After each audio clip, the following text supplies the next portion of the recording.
नमस्कार, जोहार। आज की सेशन में देखेंगे हम लोग झारखंड फ्री हिट का ये 7वां सीरीज। इसके पहले मैं 6 सीरीज आजाद जेपीएससी एकेडमी इस यूट्यूब चैनल पर दे दिया हूं। आप उसमें जाके वीडियोस या प्लेलिस्ट में देख सकते हैं। इस सीरीज की खासियत क्या होती है, यहाँ कुछ कंटेंट लिखे होते हैं, कुछ पॉइंट्स लिखे होते हैं और इसका मैं ब्रॉड डिटेलिंग करता हूं, बिल्कुल खुले माइंड से डिटेलिंग करता हूं। और इससे आपको फायदे क्या होंगे, तो राज्य विशेष यानी झारखंड स्पेशल, आप कोई भी किसी भी एग्जाम की तैयारी कर रहे हो, चाहे वो जेपीएससी हो, सीजीएल हो, जैसे सीजीएल कर्मचारी, पंचायत सचिव, दरोगा, पुलिस या फिर टीचर, हाई स्कूल टीचर हो, टेट हो, कोई भी हो, आपको यहां से प्रश्न पूछते ही है ना।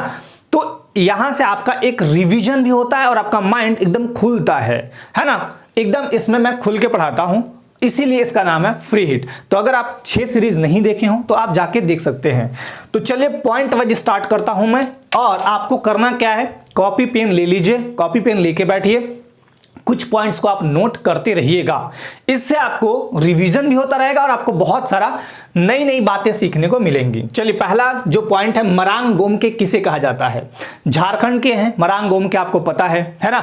जयपाल सिंह मुंडा को कहा जाता है। जयपाल सिंह मुंडा वही हैं जिन्होंने झारखंड के गठन में यानी निर्माण में बहुत महत्वपूर्ण भूमिका निभाई थी। यही नहीं, 1928 में इन्होंने एम्स्टर्डम नीदरलैंड में जो हुआ था हॉकी का जो प्रतियोगिता हुआ था, उसमें इन्होंने भारत की मेजबानी की थी, यानी कैप्टन थे और गोल्ड मेडल दिलाई थी। 1950 में इन्होंने झारखंड पार्टी का गठन भी किया था। ठीक है, चलिए तो मरांग गोमके किसे कहा जाता है, तो आप लोग नोट कीजिएगा, जयपाल सिंह मुंडा को, जयपाल सिंह मुंडा को। ठीक है, अब इनका थोड़ा हम जन्म पत्री निकाल लेते हैं। तो इनका जन्म कब हुआ था, जन्म ध्यान दीजिएगा 3 जनवरी 1903 को हुआ था। कब हुआ था, 3 जनवरी 1903 को हुआ था। कहां हुआ था, तो खूंटी जिला, खूंटी जिला बहुत ही इंपॉर्टेंट, फेमस, याद रखिएगा, टकरा गांव में है ना। टकरा गांव में हुआ था, मुंडा परिवार में। कौन सा परिवार में, तो मुंडा परिवार में। ये थे कौन, तो मुंडा थे। अब इनके नामकरण को लेके देख लेते हैं, नाम इनका कैसे कैसे चेंज होता है। ठीक है ना, नाम देखिए, कोई भी बच्चा जब जन्म लेता है तो सोनू, मोनू, गोलू, चोलू ऐसे रख देते हैं। तो पहले इनका जो मूल नाम था, ओरिजिनल नाम, जन्म के समय जो नाम रखा गया था, मूल नाम, वो था विनंद पाहन। क्या था, विनंद पाहन। इन्होंने क्रिश्चियन धर्म को अपनाया था। आप सभी को पता है कि क्रिश्चियन धर्म यहाँ पे कैसे आई झारखंड में और कैसे आदिवासियों के साथ मतलब इनका धर्म परिवर्तन कराई थी। ईसाई धर्म जब अपनाए थे तब इनका नाम था ईश्वर दास। कब ईश्वर दास इनका नाम पड़ा, जब ये ईसाई धर्म मतलब क्रिश्चियन रिलीजन, में लिख देता हूँ शॉर्ट में, क्रिश्चियन रिलीजन को अपनाए यानी ईसाई धर्म को अपनाए थे, तब इनका नाम क्या पड़ा, ईश्वर दास। उसके बाद इनका उपनाम कौन कौन सा है, तो उपनाम में आप याद रखिएगा मरांग गोमके, है ना। मरांग गोमके तो कहा ही जाता है, इनको मुंडा राजा भी कहा जाता है, साथ ही साथ इनको बिरसा का अवतार भी माना जाता है। तो ये तीनों पॉइंट आपको याद रखने हैं। लेकिन इनका नाम चेंज कौन करेगा, तो पुरोहित समझते हैं ना, खूंटी के पुरोहित, खूंटी के पुरोहित थे और इनका नाम रखे फिर जयपाल सिंह। ठीक है, जयपाल सिंह। इनके पिता का नाम क्या था, इनके पिता का नाम था आमरूपाहन। क्या था, आमरूपाहन। इनके पिता का नाम क्या था, आमरूपाहन। अब इनसे संबंधित चीजें याद रखिएगा। इनकी शादी भी होती है, 2 शादियां होती हैं, इनकी शादियां 2 होती हैं। पहली पत्नी का नाम था तारा मजुमदार। क्या नाम था, तारा मजुमदार। ये थी प्रथम पत्नी तारा मजुमदार। दोनों वीआईपी शादी किए थे ये। पहली पत्नी का नाम था तारा मजुमदार और दूसरी पत्नी का नाम था जहां आरा। वो ब्रिटिश अधिकारी जो थी, कर्नल की बेटी थी जहां आरा। ये जो थी वो भारतीय राष्ट्रीय कांग्रेस की जो प्रथम अध्यक्षता किए थे, डब्ल्यू.सी. बनर्जी की बेटी, डब्ल्यू.सी. बनर्जी की पुत्री का नाम था तारा मजुमदार। उनसे शादी हुआ था जयपाल सिंह मुंडा का। ठीक है, अब हम थोड़ा सा यहां पे देख लेंगे। सेकेंड वाइफ का नाम जहां आरा मैंने बता दिया, पहली पत्नी तारा मजुमदार। 1928 के अंदर इन्होंने क्या किया था, एम्स्टर्डम ओलंपिक जो हुआ था उसमें गोल्ड मेडल दिलाई थी हॉकी में भारत को। 1950 में झारखंड पार्टी का गठन करते हैं। झारखंड पार्टी का गठन कब करते हैं, तो 1950 में झारखंड पार्टी का। ठीक है, झारखंड पार्टी का गठन कब करते हैं, 1950 में। अब यहां पे ध्यान दीजिएगा, डब्ल्यू.सी. बनर्जी। अब यहां पे एक वर्ड आता है भारतीय राष्ट्रीय कांग्रेस। तो इससे संबंधित जो चीज है, भारतीय राष्ट्रीय कांग्रेस का जो पूर्व नाम था, समझिएगा, इसका नाम था INU यानी इंडियन नेशनल यूनियन, भारतीय राष्ट्रीय संघ, इंडियन नेशनल यूनियन, भारतीय राष्ट्रीय संघ। लेकिन ये नाम भारतीय राष्ट्रीय कांग्रेस कौन किया था, भारतीय राष्ट्रीय कांग्रेस, है ना, भारतीय राष्ट्रीय कांग्रेस नाम किए थे grand old man of India दादा भाई नेहरू, वयोवृद्ध सेनानी या वयोवृद्ध पिता, grand old man of India दादा भाई नेहरू। दादा भाई नेहरू वही व्यक्ति हैं जो भारतीय राष्ट्रीय कांग्रेस की दूसरी अध्यक्षता किए थे, दूसरी, जो 1886 में होगा। ठीक, दादा भाई नौरोजी वही व्यक्ति हैं जिन्होंने भारत के ऊपर लिखा था poverty and un British rule in India, poverty and un British rule in India, इन्होंने एक पुस्तक लिखी थी। ठीक, अब इसकी स्थापना कब होती है? तो 28 दिसंबर 1885 को। कब होती है? 28 दिसंबर 1885 को। कहां होती है? गोकुलदास तेजपाल संस्कृत विद्यालय में, मुंबई में है। कहां है? मुंबई में, मुंबई में है गोकुलदास तेजपाल संस्कृत विद्यालय। इसके 4 अधिवेशन क्रमानुसार आपको याद रखने हैं, 4, वैसे मैं 5 याद रखवाऊंगा। 4, पहला है 1885 बंबई, बंबई, पहले बंबई बोलते थे ना, बंबई। 1886 कलकत्ता, ठीक है, और 1887 लगातार होंगे, ठीक है, 1888, ठीक है। और एक आपको याद रखना है झारखंड से संबंधित बहुत ही इंपॉर्टेंट, 1940 का अधिवेशन, ठीक है। 1940 का अधिवेशन हुआ था 17 से 19 मार्च, 17 से 19 मार्च, ठीक है। ये मेरे ख्याल से 54वां अधिवेशन था झारखंड का। झारखंड में एकमात्र रामगढ़ अधिवेशन हुआ था। ये बंबई, कलकत्ता, मद्रास और एक हुआ था इलाहाबाद, ठीक है, इलाहाबाद। तो ये याद रखना है। और ये जो हुआ था रामगढ़ में, रामगढ़ झारखंड में। इसके जो अब अध्यक्षता कौन कौन किया था? बंबई, जो पहला अधिवेशन हुआ था 28 दिसंबर 1885 को स्थापना। संस्थापक कौन था? तो ध्यान दीजिएगा, ये मेन चीज छूट रहा था। संस्थापक थे ए.ओ. ह्यूम। ए.ओ. ह्यूम का पूरा नाम क्या है? Allan Octavian Hume, Allan Octavian Hume. A O. Hume ने भारतीय राष्ट्रीय कांग्रेस की स्थापना करी थी और इसके प्रथम अधिवेशन जो हुए थे वो 1885 बंबई में हुए थे। यहां पे 72 प्रतिनिधि कांग्रेस के भाग लिए थे और अध्यक्षता कौन किया था? तो डब्ल्यू.सी. बनर्जी, डब्ल्यू.सी. बनर्जी, ये आपको दिख रहे हैं वो, ठीक है, दिख रहे हैं, डब्ल्यू.सी. बनर्जी। कलकत्ता वाले जो दूसरा अधिवेशन हुआ था उसके किए थे दादा भाई नेहरू, दादा भाई नेहरू, मैं शॉर्ट में लिखता हूं। तीसरा जो मद्रास में हुआ था, इसके जो थे वो थे बदरुद्दीन तैयब जी, बदरुद्दीन तैयब जी। और चौथे के थे जॉर्ज यूले, मैं शॉर्ट में लिखता हूं। और रामगढ़ के थे अबुल कलाम आजाद, मौलाना अबुल कलाम आजाद, ठीक है। अब इसको समझ लीजिए, मौलाना अबुल कलाम आजाद। पहला जो अधिवेशन हुआ था 1885 में, वो कहां हुआ था? बंबई के अंदर। इसके अध्यक्षता की थी डब्ल्यू.सी. बनर्जी, व्योमेश चंद्र बनर्जी। दूसरा हुआ था कलकत्ता में दादा भाई Nehru, grand old man of India. तीसरा जो हुआ था 1887 में मद्रास के अंदर, ये थे बदरुद्दीन तैयब जी। भारतीय राष्ट्रीय कांग्रेस के पहले मुस्लिम अध्यक्ष थे ये याद रखिएगा, बदरुद्दीन तैयब जी। इलाहाबाद में हुआ था 1888 में और इसके थे जॉर्ज यूले, प्रथम अंग्रेज अध्यक्ष जॉर्ज यूले। इतनी बातें याद आपको रखनी है। और रामगढ़ अधिवेशन एकमात्र झारखंड में हुआ था जो कि 1940 में हुआ था, जिसके अध्यक्षता किए थे मौलाना अबुल कलाम आजाद। तो भारतीय राष्ट्रीय कांग्रेस से संबंधित इतनी चीजें आपको याद होनी चाहिए। एकमात्र अधिवेशन हुआ था रामगढ़ झारखंड में, ठीक। चलिए अब आते हैं दूसरे पॉइंट पे। दूसरा पॉइंट क्या कहता है? 2011 की जनगणना के अनुसार झारखंड में पुरुषों की जनसंख्या कितनी है? बहुत ही प्यारा क्वेश्चन। तो पुरुषों की जनसंख्या 169 है ना, 169 30,315। इसको एकदम मोबाइल नंबर की तरह याद रखिए, 30,315। ये परसेंटेज अगर हम देखें तो 51.32% आता है, ठीक है। अगर फीमेल की बात करें तो 160 57,819, ये कितना परसेंट आएगा? तो 48.68, ठीक है ना, 48.68%। ये है आपके मेल, यहां पे मैं लिख देता हूं मेल है, और ये है फीमेल, ठीक है। जनसंख्या ये है। अगर कहा जाए कि झारखंड की कुल जनसंख्या 2011 के अनुसार कितनी है, तो 3,29,88,134, 3,29,88,134। ये भारत की जनसंख्या का 2 पॉइंट, जनसंख्या है, ध्यान दीजिएगा, जनसंख्या ज्यादा है, जनसंख्या ज्यादा है तो 2.72%, ठीक है, 2.72%। अगर यहां पे बात किया जाए 2011 जो है झारखंड की पुरुष जनसंख्या पूछा है, तो आप बोलिएगा 169 30,315, 51.32%, ठीक। महिलाओं की भागीदारी कितनी है? तो 160 57,819, लगभग 48.68%। यदि मैं आपसे ये पूछ दूं कि झारखंड का ऐसा कौन सा जिला है जिसकी जनसंख्या सबसे ज्यादा है, तो ये सभी को जानते हैं कि ये जो जिला है वो है रांची।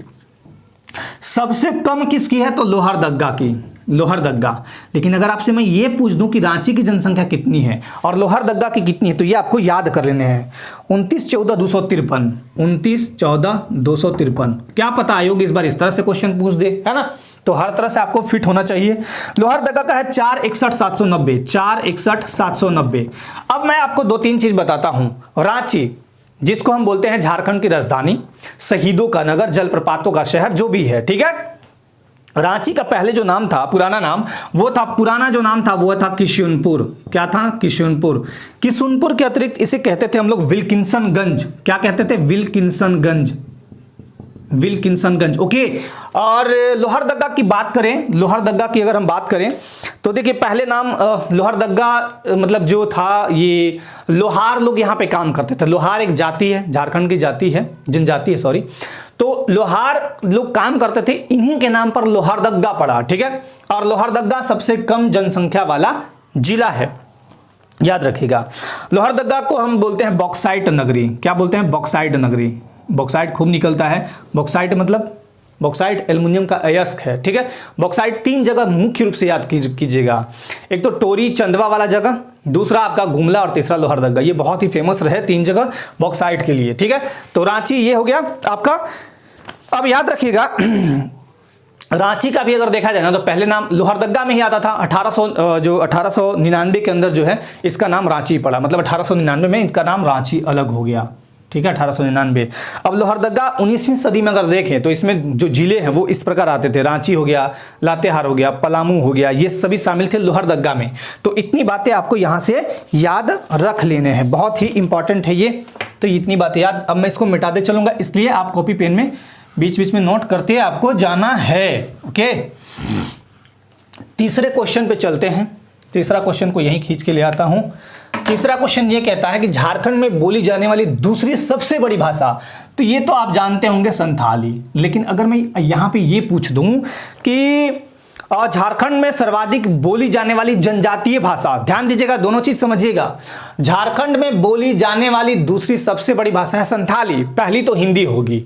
लेकिन अगर यही पूछ दे उलट के क्वेश्चन कि झारखंड में सर्वाधिक बोली जाने वाली जनजातीय भाषा, तो आपका भी आंसर होगा संथाली, ठीक। अब संथाली में ध्यान दीजिएगा, 8वीं अनुसूची के तहत इसको क्षेत्रीय भाषा का दर्जा दिया गया। 8वीं अनुसूची में 22 भाषाओं का उल्लेख है। और संथाली भाषा के बारे में याद रखिएगा कि झारखंड की एकमात्र क्षेत्रीय भाषा है। झारखंड की एकमात्र क्षेत्रीय भाषा संथाली। दूसरा चीज कि ओल चिकी इसकी लिपि है। इसकी लिपि कौन सी है? तो लिपि है ओल चिकी। अब ओल चिकी के बारे में थोड़ा सा याद रखिएगा। ओल चिकी एक है आपका उड़ीसा में जगह मयूरभंज। उड़ीसा में कौन सा जगह है? मयूरभंज। वहीं के थे रघुनाथ मुर्मू। तो ओल चिकी के आविष्कारक कौन हुए? रघुनाथ मुर्मू। ये याद रखिएगा, रघुनाथ मुर्मू ये ओल चिकी के आविष्कारक थे, जनक, ठीक। इतनी बातें तो हो गई। लेकिन मैं बात करूं 8th शेड्यूल की, यानी 8वीं अनुसूची में 22 भाषाओं का उल्लेख है, ठीक। भाषा संबंधी उपबंध यही है। अब भाषा संबंधी उपबंध अगर देखने हो तो भाग 17 में चल जाइए, आर्टिकल 343 से 351। यहां पे भाषा का वर्णन किया गया है। पूर्व में जो भाषाएं थी वो थी 14। पूर्व में कितनी थी? 14। वर्तमान टाइम में कितनी है? 22 भाषा। 22 भाषाओं के लिए लिपि कितनी है? तो 22 भाषाओं के लिए हाँ लिपि कितनी है? तो 22। हिंदी की लिपि कौन सी है? देवनागरी। अंग्रेजी की लिपि कौन सी है? रोमन। तो संथाली के लिए कौन सी लिपि है? ओल चिकी, ठीक है ना। चलिए अब यहां पे देखते हैं 15वां भाषा कौन सा जुड़ा। उसके बाद नमक जोड़ा गया था, 3 भाषा, यानी 15 3 18। और उसके बाद 4 जोड़े गए थे। 15वां सिंधी भाषा जोड़ा गया। 15वां भाषा कौन सा जोड़ा गया? सिंधी। लेकिन कोई ना कोई संशोधन हुआ होगा, तो यहां पे हुआ था 21वां 1967 1967 में संशोधन हुआ 21वां। उसके तहत 15वीं भाषा को जोड़ा गया, सिंधी को। अब यहां पे 3 भाषा और जोड़े जाएंगे। 71वां संशोधन हुआ था 1992 के अंदर, ठीक है। न से हो गया नेपाली, म से हो गया मणिपुरी, ठीक है ना, और क से हो गया कोंकणी। तो ये हो गया आपके टोटल 18 भाषा। पूर्व में कितनी थी? 14। बाद के संशोधनों के द्वारा इनमें भाषा बढ़ाई गई। अब आते हैं 4 भाषा और कौन कौन सी थी। अब 4 भाषा और जुड़ी है ना 2003 में। कब जुड़ी थी? 2003 में 4 भाषा और जोड़े गए थे। वो हुआ था आपका 92वां संशोधन, 92वां संशोधन हुआ था 2003 में। तो यहाँ पे 4 भाषा, बोडो, डोगरी, मैथिली, संथाली, इसको मैं एक तरीके से याद कराता हूँ, BDMS है ना, BDMS याद कीजिएगा तो आपको याद हो जाएगा वैसे भी। और नमक जोड़ा गया कब? 1992 में, हाँ ठीक है, 1992 में 71वां संविधान संशोधन 1992 नमक जोड़ा गया। उसके बाद 92वां संशोधन 2003, 4 भाषा यहां जोड़े गए, तो टोटल भाषा कितने हो गए? 22। ये तो आपको याद हो गई। लेकिन एक सवाल यहां ये उठता है कि अंग्रेजी 22 भाषाओं में कहीं नहीं है। यानी अगर हम बात करें भारत की राजभाषा, देखिए थोड़ा सा यहां पे समझ लेते हैं, राजभाषा और भारत की राष्ट्रभाषा, इन दोनों में फर्क है। राजभाषा का संविधान में उल्लेख है, राजभाषा का संविधान में उल्लेख है, लेकिन राष्ट्रभाषा का संविधान में कहीं उल्लेख नहीं है। हालांकि राजभाषा यानी ऑफिशियल लैंग्वेज हमारी है हिंदी। कौन सी है? हिंदी। और ये भी राष्ट्रभाषा हिंदी है। राष्ट्रभाषा किसे कहते हैं? जनमानस द्वारा ज्यादातर बोली जाने वाली भाषा को हम राष्ट्रभाषा, जैसे जिस देश की अधिकांशतः आबादी जिस भाषा को बोलती और समझती हो वहां उस देश की भाषा को राष्ट्रभाषा कहते हैं। लेकिन राजभाषा सरकारी कार्यों में प्रयुक्त जो भाषा होती है उसे राजभाषा कहते हैं। अब कहेंगे जितने भी सरकारी फॉर्म होते हैं या जितने भी सरकारी काम होते हैं मैक्सिमम जगह सर हम तो देखते हैं कि इंग्लिश में होता है। तो जी हाँ, 1963 का जो अधिनियम बनाया गया था उस अधिनियम के तहत, राजभाषा अधिनियम 1963 के तहत सरकारी कार्यों में अंग्रेजी का प्रयोग आज भी जारी है। इस पर कभी बाद में डिबेट करेंगे पूरी तरह कि आखिर क्यों रखा गया, कैसे है, ये है वो है ना। लेकिन एक चीज ध्यान दीजिएगा, जो 22 मान्यता प्राप्त संविधान में भाषाएं हैं उनमें कहीं भी इंग्लिश का निशान नहीं है, मतलब इंग्लिश नहीं है। आर्टिकल 343 कहता है संघ की राजभाषा हिंदी होगी और लिपि देवनागरी होगी। आर्टिकल यानी अनुच्छेद 343 क्या कहता है? संघ की राजभाषा हिंदी होगी और लिपि देवनागरी होगी और अंकों का प्रयोग अंतरराष्ट्रीय स्तर का होगा। मतलब अंक पहले हम लोग 1 2 3 ऐसे लिखते थे ना, 4 5, तो ये वाला ना होके 1 2 ऐसा वाला होगा, 3 4 5 है ना, ये वाला होगा, ये वाला। ठीक है, तो इतनी बात आपको भाषा से संबंधित चीजें याद होनी चाहिए। तो अगला पॉइंट हम लोग देखेंगे। अगला पॉइंट क्या कहता है कि वैद्यनाथ मंदिर देवघर का निर्माण किसने कराया था? वैद्यनाथ मंदिर आप सभी को पता है संथाल परगना जो प्रमंडल है उसमें देवघर जिले के पास है। ठीक है, वैद्यनाथ मंदिर शिव जी के 12 ज्योतिर्लिंगों में से एक है वैद्यनाथ मंदिर। लेकिन यहां पूछा क्या है कि निर्माण किसने करवाया था? तो देखिए पूरनमल, राजा पूरनमल। कौन है? राजा पूरनमल। ये किससे संबंधित है? तो गिद्धौर राजवंश से। किससे? गिद्धौर राजवंश। गिद्धौर राजवंश के जो राजा है पूरनमल, पूरनमल ने इसका निर्माण करवाया था। किसने? पूरनमल ने, याद रखिएगा। ठीक है, और ये पूरनमल कैवे राजा थे?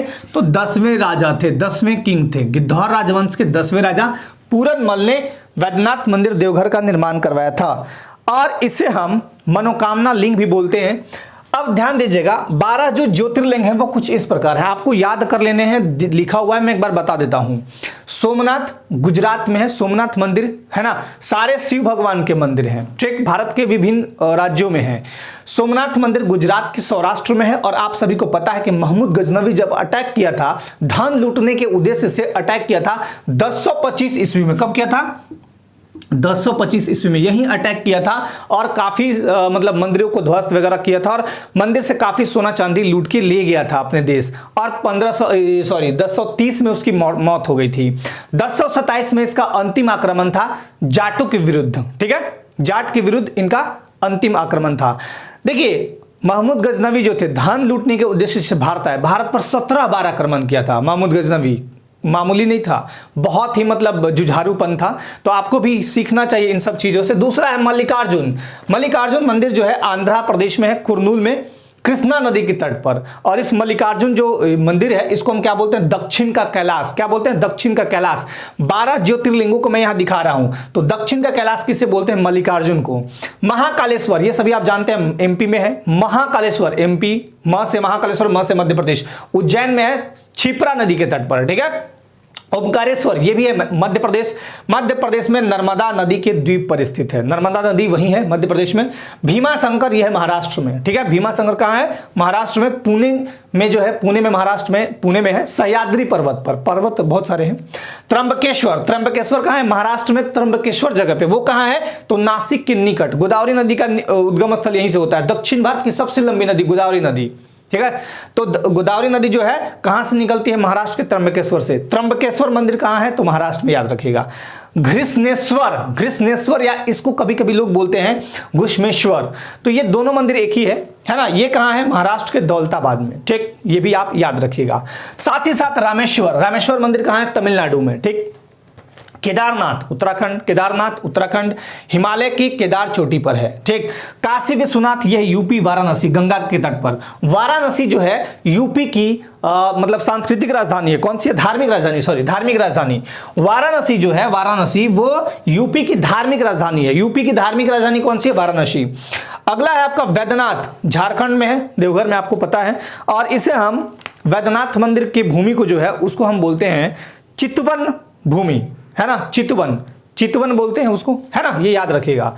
और अगला है नागेश्वर, अंतिम, गुजरात के, मतलब द्वारका जो है, द्वारका गुजरात में है, उसी के नजदीक। तो गुजरात में दो हैं, सोमनाथ और ये आपका नागेश्वर। तो ये शिव के 12 ज्योतिर्लिंगों की जो स्थापना हुई थी वो इस प्रकार से थी, मैंने आपको यहां पे बता दिया, ठीक है। अब चलते हैं अगले पॉइंट पे। ब्रिटिश ईस्ट इंडिया कंपनी को दीवानी कब मिली? ब्रिटिश ईस्ट इंडिया कंपनी जो कि आप सभी जानते हैं कि 1600 ईस्वी में भारत यहां पे आई थी उपनिवेश करने, है ना, व्यापार करने। 1765 का इलाहाबाद का संधि होता है, 1765 का इलाहाबाद का संधि, ठीक है ना, इलाहाबाद की संधि होती है, संधि, ट्रिटी। अब ट्रिटी दो लोगों के बीच होगी, ठीक है ना। एक तो होंगे मुगल सम्राट, मैं यहां शॉर्ट में लिखता हूं, मुगल सम्राट शाह आलम द्वितीय। कौन होंगे? शाह आलम द्वितीय, ठीक। और लॉर्ड क्लाइव के बीच, उस समय जो ये अंग्रेज थे, लॉर्ड क्लाइव, इनके बीच क्या हुआ था ना कि इन्होंने मुगल सम्राट शाह आलम, मुगल सम्राट द्वितीय ने 26 लाख वार्षिक कर लेकर, 26 लाख वार्षिक पेंशन या कर जो भी बोलिए आप, लेकर बिहार, बंगाल, उड़ीसा को अंग्रेजों को मतलब दे दिए दीवानी के लिए, राजस्व वसूलने का अधिकार। दीवानी का मतलब राजस्व वसूलने का अधिकार बिहार, बंगाल, उड़ीसा को मिल गया, ठीक। अब 1765 के अंदर आपको देखने को मिलता है 2 संधियां होती है। कितनी संधियां? 2 संधियां होती है। एक तो हुआ था ये वाला जो ऊपर वाला है, ये 12 अगस्त 1765 को हुआ। किसके किसके बीच? तो शाह आलम द्वितीय और लॉर्ड क्लाइव के बीच, ठीक। 26 लाख वार्षिक कर लेकर इन्होंने बंगाल, बिहार, उड़ीसा में दीवानी दे दी अंग्रेजों को, राजस्व वसूलने का अधिकार। दूसरा हुआ था 4 दिन बाद, यानी 16 अगस्त 1765 को, और ये हुआ था आपके लॉर्ड क्लाइव, और एक थे आपके अवध के नवाब शुजा-उद-दौला।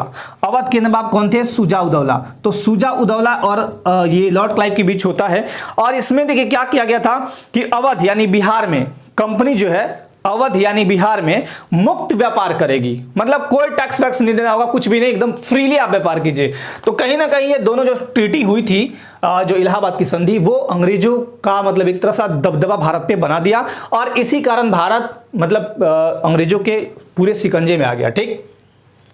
यहां से ऊपर बात करते हैं थोड़ा सा इसकी युद्ध की, है ना। इसमें ये युद्ध हुआ था बक्सर का युद्ध।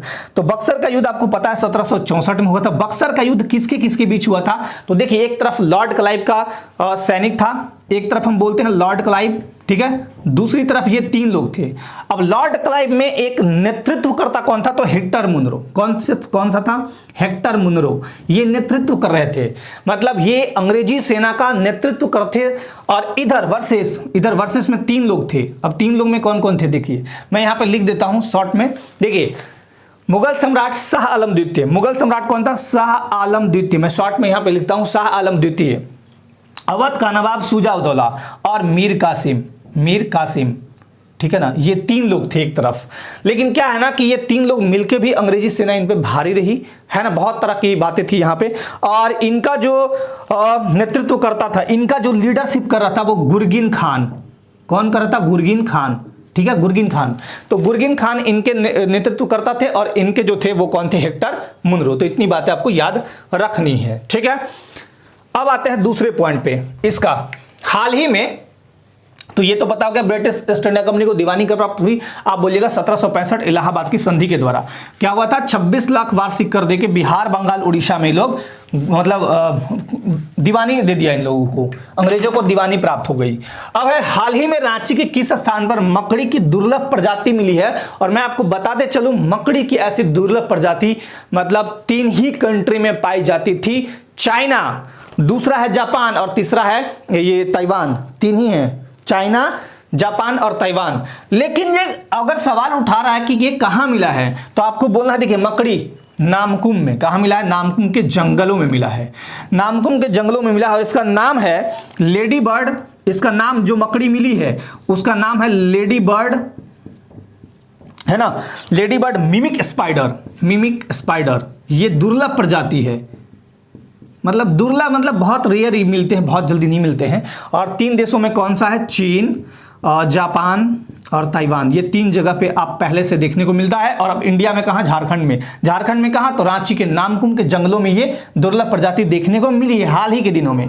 चीन की राजधानी है बीजिंग, मुद्रा है युआन, युआन, ठीक है। जापान का जो राजधानी है वो है टोक्यो और मुद्रा है येन, येन, ये है मुद्रा, मुद्रा है युआन। चीन का राजधानी बीजिंग, मुद्रा है युआन। जापान का राजधानी टोक्यो, मुद्रा है येन। ताइवान की राजधानी ताइपे, और यहाँ पे एक ताइपे करके ही आपका ताइवान डॉलर चलता है। यहाँ पे क्या चलता है? New Taiwan dollar, new Taiwan dollar चलता है। तो इतनी बातें आपको यहाँ से संबंधित चीजें याद रखनी है। अब आते हैं आज के लास्ट पॉइंट पे, सीएनटी के पूर्व प्रथम वर्ष का सर्वे। सीएनटी एक्ट, छोटा नागपुर टेनेंसी एक्ट 1908 लागू कब हुआ था? तो 11 नवंबर 1908 को। ये कहां कहां लागू हुआ था? तो 4 प्रमंडल में, 4 प्रमंडल में हुआ था और 18 जिलों में, ठीक है, 18 जिलों में। 4 प्रमंडल प्लस उसी में बोल रहे हैं हम 18 जिला। 4 प्रमंडल संथाल परगना को छोड़ के बाकी जो 4 प्रमंडल है उनमें 18 जिलों में ये लागू हुआ था। सीएनटी एक्ट को बनाने के पहले इसमें सर्वे कराए गए थे अंग्रेजों द्वारा। सर्वे क्यों कराए गए थे? सर्वे कराने के पीछे इनका बहुत सारा मतलब रीजन था कि सर्वे कराएंगे, पता चले कहां किसकी किसकी भूमि है। और ये सीएनटी एक्ट मुख्यतः बनाई गई थी खुटकट्टीदार, भुइहरी, कोड़कर आदि जो जनजातियां उनकी जमीन को, मतलब आदिवासी जो हैं भाई बंधु, उनकी जमीन को बचाने के लिए, ठीक। तो सीएनटी का ब्लूप्रिंट भी तैयार किया गया था, है ना। तो यहां पूछा है कि प्रथम वर्ष का सर्वे तो 1902 में हुआ था, ठीक, 1902 ईस्वी। दूसरा कब हुआ था? 1903। प्रथम वर्ष का सर्वे क्या कहलाता है? ट्रवर्स सर्वे। क्या नाम है इसका? ट्रवर्स सर्वे। क्या नाम है? ट्रवर्स सर्वे। दूसरा जो सर्वे हुआ था 1903 में, इसको हम बोलते हैं कडस्ट्रल सर्वे, ठीक है। इसमें लगभग कितना लाख रुपया खर्च हुआ था? तो 16 लाख। जत्था तैयार किया गया था सीएनटी बनाने के पूर्व, तो उसमें 16 लाख। बिरसा उलगुलान, बिरसा मुंडा और सरदरिया आंदोलन का ये बहुत बढ़िया प्रभाव रहा कि ये सीएनटी एक्ट को लाया गया आदिवासियों की जमीन को बचाने के लिए। अब सीएनटी एक्ट में 2 तरह की भूमि आती है। 51 वैसी जातियां जो सीएनटी एक्ट के दायरे में है, यानी वो थाना क्षेत्र के अंदर उनकी जमीन को वही लोग ले सकते हैं, ठीक। जैसे जो 51 जातियां हैं वो उस थाना क्षेत्र के अंदर ही उसी 51 जातियों में से जमीन की खरीद बिक्री कर सकते हैं, बाकी किसी को नहीं कर सकते हैं। और दूसरा आता है सीएनटी एक्ट से रहित जातियां, 103 के आसपास वो भी हैं, तो वो किसी से भी जमीन खरीद सकते हैं इन 51 को छोड़ के, ठीक। तो ये बातें थी। और सीएनटी एक्ट में और बाकी बहुत सारी चीजें हैं, जैसे धारा है आपका, धारा कितना है? तो धारा है आपका 271, जिसमें इसमें जो नियम बनाए गए हैं 271। और अगर अध्याय की बात करें, चैप्टर की बात करें तो 19 है। और अगर संशोधन की बात करें तो टोटल संशोधन हुए 26। तो इस तरह आपका ये फ्री हिट होता है समाप्त, इसको देखिएगा। और बाकी आपके कमेंट सादर आमंत्रित हैं, ठीक है। बाकी कोई आपकी क्वेरी होगी तो पूछ लीजिएगा। तो आज के लिए चलिए बहुत बहुत धन्यवाद आप सभी को। जय हिंद।